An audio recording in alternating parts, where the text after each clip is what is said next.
Welcome to EPAD, the European Prevention of Alzheimer's Dementia project.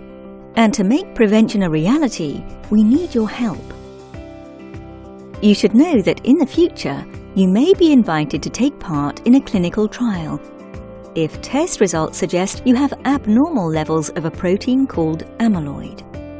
If you have abnormal levels, it may mean you have a higher risk of developing Alzheimer's dementia in later life. Before you decide whether or not to join EPAD, we'd like to explain what we understand about amyloid and how it relates to dementia. In the brain of a person with Alzheimer's disease, amyloid proteins accumulate and clump together. These clumps are called plaques. These amyloid plaques are an important characteristic of the disease, amongst others, such as tau protein tangles.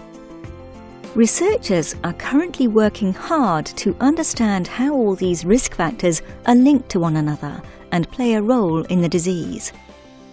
The specific type of amyloid that is associated with Alzheimer's disease is called amyloid beta. Amyloid beta protein has a normal role in brain function.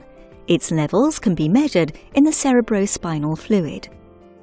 In addition, we can visualize amyloid plaques with a positron emission tomography (PET) brain scan.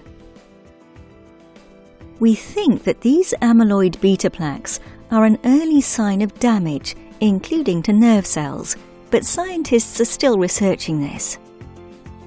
Plaques can start to form as early as 20 to 30 years before any symptoms appear. We are trying to find out why this happens and how this eventually causes Alzheimer's dementia. Interestingly, many people in their 80s and 90s who have amyloid plaques in their brains show no dementia symptoms. So what does having abnormal amyloid beta levels mean? Simply that you may have an increased risk of developing dementia in the future.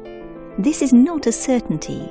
Amyloid levels are just one of many potential risk factors that determine a person's risk of developing Alzheimer's dementia. What's more, amyloid levels can vary over time. Not everyone with abnormal amyloid beta will develop Alzheimer's dementia, in the same way that not everyone with high blood pressure will develop heart disease or have a stroke. In short, if you are invited to the clinical trials, you may learn about your amyloid status. Please consider this information before you decide to join EPAD. However, abnormal levels do not mean that you will develop Alzheimer's dementia. If you have any questions, please don't hesitate to contact us.